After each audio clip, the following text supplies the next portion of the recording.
الله ولي الصالحين واشهد ان سيدنا ونبينا وعظيمنا وحبيبنا محمد رسول الله صلوات الله عليه وعلى اله وصحبه اجمعين ثم بعد.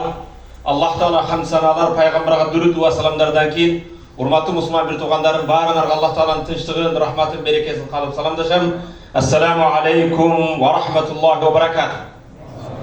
Allahümme ec'al cem'ana hâzâ cem'an merhûmâ ve teferrukana min ba'di teferrukan ma'sûmâ. Allah'ım bu cemaatimizni özüңnün rahmatına tatıqtуу cemaattan kılgın. Bu yerden çıkıp ajıragan кезде günөөдөн, şaytandın azgırıqdan saqtalgan bendelerden kılgın. Ve la tec'al fîne ve la minne ve la beynene şakiyye ve la mahrûme.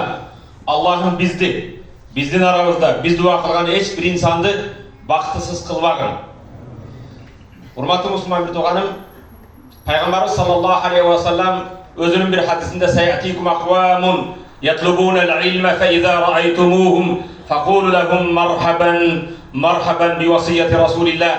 Peygamber'e bir kavim bir cemaat bulup deydi. Sizde.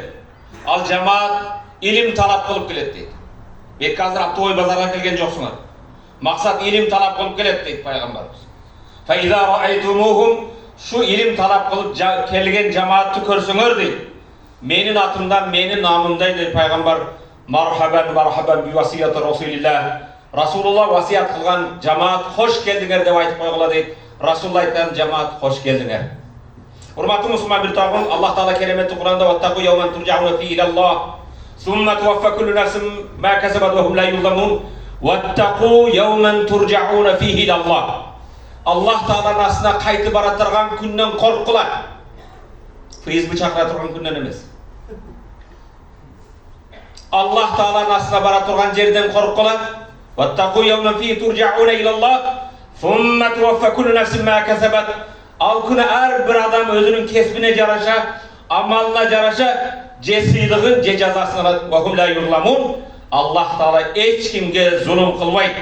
Yevme la yenfa'u malun ve la banun illa men atallaha bi kalbin selim. Al күні baylıktın da, biyliktin de, 10-15 farzat balanın da faydası tiymeydi. Allah'ın astağın illa men atallaha bi kalbin selim. Kim taza jürek menen, yürekde tevhid, la ilahe illallah kelimesi menen, Muhammed Rasulullah kelimesi menen, taza iman menen kelse.